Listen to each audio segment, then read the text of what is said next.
Hi, I'm Tracy Sofra and welcome to the Women of Wealth podcast, dedicated to helping women create financial independence and thrive in every area of her life.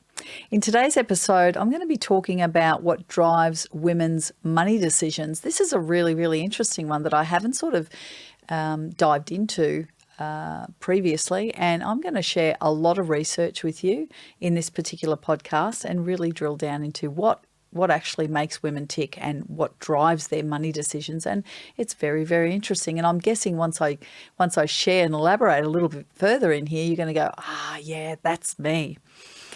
Research has shown that women are often motivated by one, and this is amazing, right? One key driver when it comes to managing money.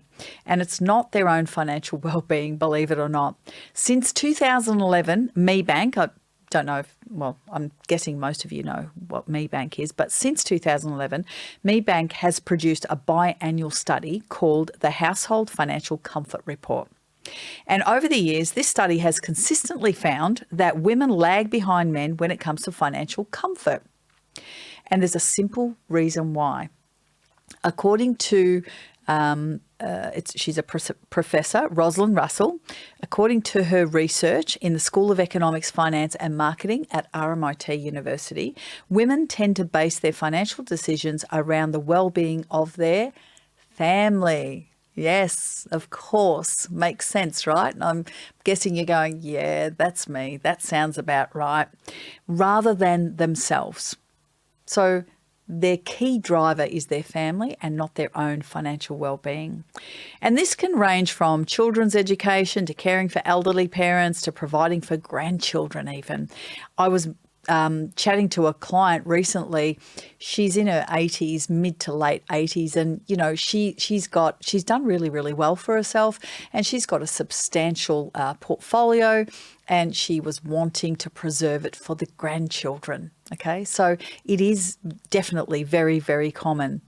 A study by Professor Rosalind Russell, where she co-authored Women and Money in Australia across the generations, found that 80% of women indicated that providing for their daily needs of the family were their highest priority. 80% of women. So that's significant, obviously.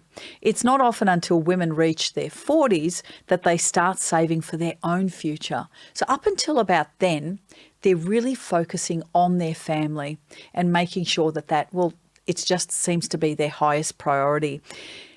And so after 40, they probably, and I know this through working with women over the age of 40 and preparing them for retirement, that they sort of come to a space where they're like, oops, well, where am I financially? What have I done with my super? Have I invested? What am I actually doing from this point on? It's sort of like they come to a crossroads. And at this stage, it can be much harder to achieve financial independence, but not too late, obviously. According to the study, only around 30% of women in their 20s and 30s prioritise their retirement. So 30%, that is pretty low. And although this proportion increased close to 50% in women aged 40 to 49, retirement still wasn't being prioritised enough. So, putting family first. Well, Professor Russell explained that women's finances are strongly connected to emotions, values and beliefs. And if you sort of stop and think about it as being a woman, yes, we are very emotional. We hold our values very high and our beliefs. And again, I know I'm generalising, but we are the caregivers, the homemakers, the carer of everyone. Everything seems to centre around us, doesn't it? I mean, I've got 2 kids and, they're nearly 21 and 17. And if anything goes wrong, it's always mum. It's never dad. It's mum. So I get that. And I get that we are really the cornerstone to everything, to building all of that. And therefore, our values and our beliefs and our emotions are all aligned to keeping the family unit happy, prioritising their needs over ours. But at some point, you've really got to start thinking about your financial future as well. So having said that, it's not surprising that the main thing driving the financial decisions of women is caring for the family. Yeah? And there's nothing wrong with that. There's absolutely nothing wrong with that. That's what makes us tick. Along with putting their own financial needs last, many women even feel a sense of guilt when spending money on themselves. I see this a lot. I see this sort of mindset a lot where if there's an opportunity to go to a 2-day workshop or do something for themselves, they'll always prioritise the needs of the family first. And if it doesn't fit in with that, and not only if it doesn't fit in with that, it's more around, is that money better put to use providing for my family, for my kids and all the things that are coming up versus myself? And they'll always pick the family over themselves. So that seems to be a common thread. This pattern of behaviour can impact women's personal savings, potentially leaving her financially vulnerable as she ages. And it just does. Can you do both? Absolutely, you can do both. So personal well-being matters too. I really want to highlight that.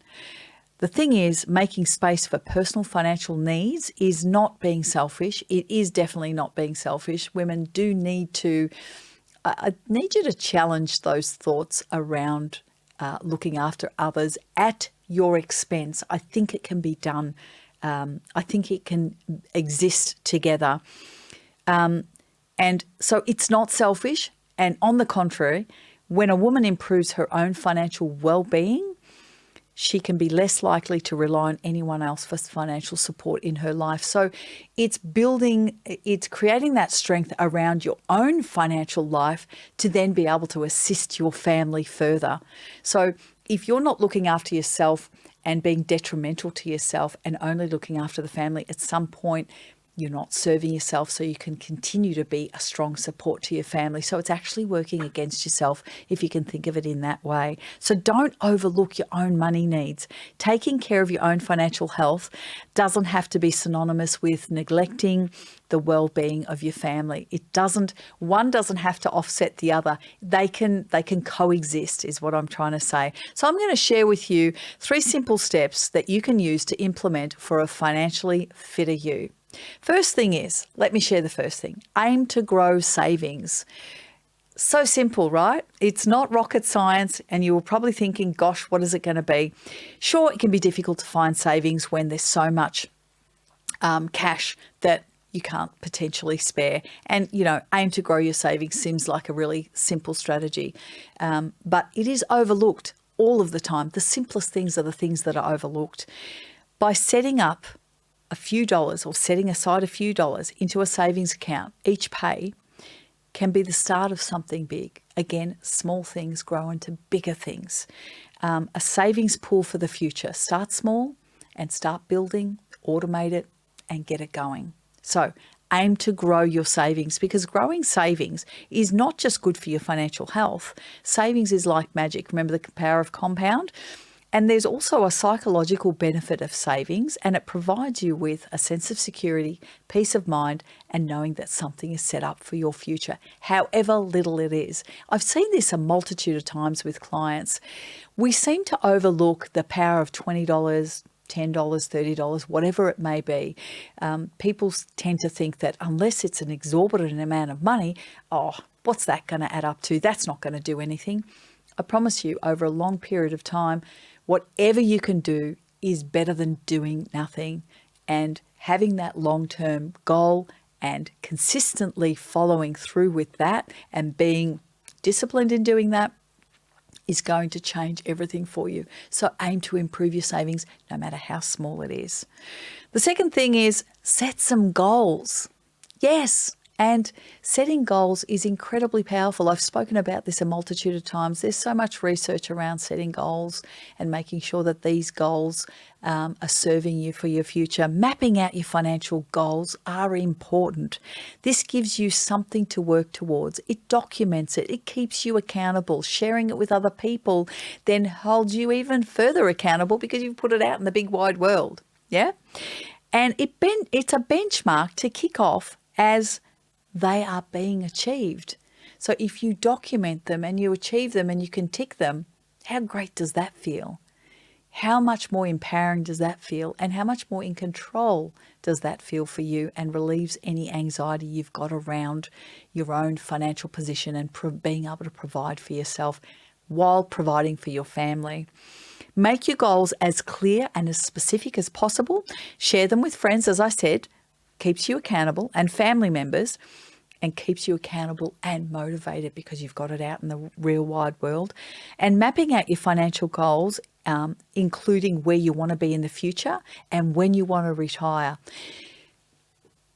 You don't have to have all the answers now. When I work with clients and we're looking at setting long-term strategies and we're looking out 2, 5, 10 years, it's hard to map out 10 years. But you know what? You can only map out what you feel and where you're at and what your thoughts are today. You're not committed to them. No one's going to say, oh, you know, Trace, you said that you were going to do this in 10 years' time and 10 years have come and you haven't done that.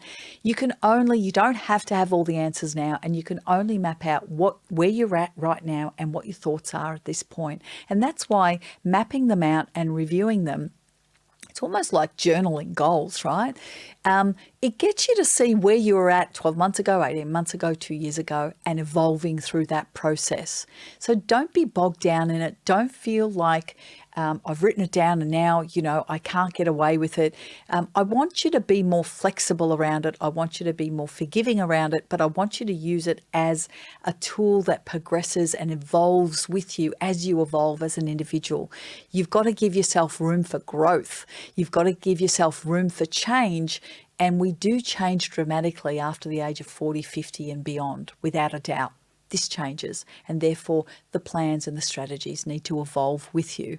So don't feel like you're committed. Feel like you need to evolve with it is what I will say. And so, yeah, making sure that you are setting those goals and shaping and evolving with it as you go.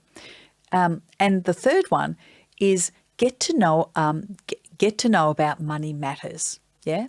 So if you're not sure where to start with improving your money management skills, at Wow Women, we have a selection of programs. So this is all coming down to financial education. Get financially literate. Money is a skill that is not taught. Get the knowledge behind you. Knowledge is power. Build the basic foundational skills that will allow you to make informed financial decisions that will serve you and not hinder you, that will help you look after your family and look after yourself, and let that happen together in a cohesive way that doesn't stress out the family or yourself. At whatever stage you are at in your financial journey, the more you know, the better placed you will be with informed decisions. So we have an array of programs that can assist you along the way and set you up for success. And it will also help you understand your spending patterns, your financial DNA, and give you all the basic foundational knowledge to be able to make those decisions and to evolve with that as you grow on a financial basis as well. So as I wrap up the episode for today, I want to remind you to spread the word. Be sure that you share your money learnings with other women in your life. I think that's really important. As women, we do love to share. It is our sort of love language, where we love to communicate and talk to each other about this. Don't be shy. Don't be afraid. Share your learnings. And in particular, when women teach their daughters the value of financial independence, I'm forever all over my daughter about her savings, her spendings. I look at her banking and I tell her, do this, do that. Make sure, structuring her bank accounts to support her financial goals, long-term goals, short-term goals, everyday living. Making sure that is all finely tuned so it supports her in achieving her goals and feeling really empowered about that. So make sure that you are teaching your daughters the value of financial independence and the power behind that, and the results can be absolutely powerful. Exchange of knowledge that helps close the financial comfort gap. And if this is something you would like to explore, then make sure to book a call with one of our strategists. You simply go to wowwomen.com.au and click on our programs to see what's on offer. Best of all, the call is absolutely free. And if you found today's episode helpful, please share it with a friend, leave us a review, and don't forget to subscribe, because then you'll never miss an episode. Up until next time, or until I see you next time, take control of your wealth and your future, and I'll see you on the other side.